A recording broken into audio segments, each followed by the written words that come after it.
உங்கள நிறைய பேருக்கு தெரியாத ஒரு விஷயத்த சொல்றேன். இந்தியா முழுக்க ஒவ்வொரு 30 நிமிஷத்துக்கு ஒரு விவசாயி தற்கொலை பண்ணிக்கிறான். அவங்க குடும்பமே தெருவுக்கு வருது. இது கடந்த 10 வருஷமா நடந்துகிட்டு வருது.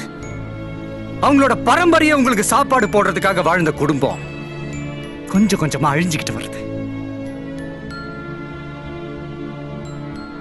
2002 இருந்து இது வரைக்கும் ஒரு 10 லட்சம் விவசாயிகள் இந்த தொழிலே விட்டுட்டு வேற வேலைக்கு போயிட்டாங்க.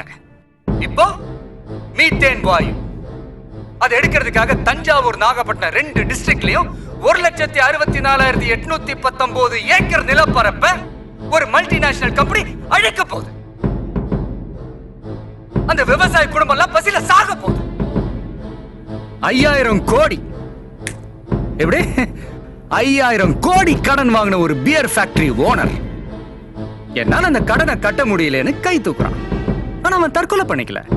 அவனுக்கு லோன் கொடுத்த அதிகாரிகளும் தற்கொலை பண்ணிக்கல.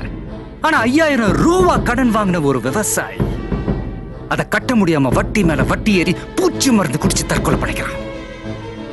இதெல்லாம் கவனிக்க சிட்டியில இருக்கிற உங்களுக்கு நேரம் இல்ல. இத சொல்லத்தான் டிவி சேனல் கிட்ட கேட்டோம். ஆனா டிவில லேகியம் வைக்கவும், சமையல் செய்யவும், டான்ஸுக்கு மார்க் போடவும் டைம் இருக்கு. ஒரு கிராமம் அழிய போறத சொல்ல 2 நிமிஷம் இல்ல.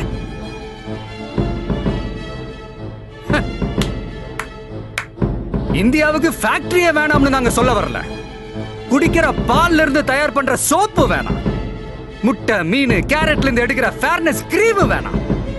தக்காளி, ஆரஞ்சு, பாதாம்ல தயாரிக்கிற அழகு சாதன ஃபேக்டரி வேணாம். இந்தியாவுல விட்டமின் குறைபாடுனால ஒரு நாளைக்கு 5000 குழந்தைங்க இறந்து போறாங்க. ஒரு நாளைக்கு.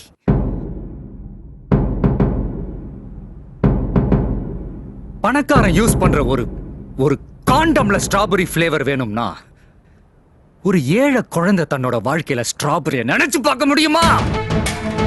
சாதாரண தண்ணி அதுல என்ன அவ்வளவு பணமா கிடைக்கும்? யோ, சாதாரண தண்ணியா?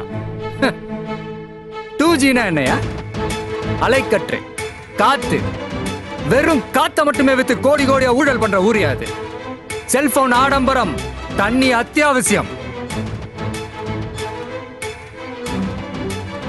ஒரு கார்ப்பரேட் கம்பெனி கிட்ட இருந்து ஒரு கிராமத்தை காப்பாத்த கடைசியா மக்கள் மன்றத்தையும் நீதிமன்றத்தையும் நம்பி வந்தாங்க.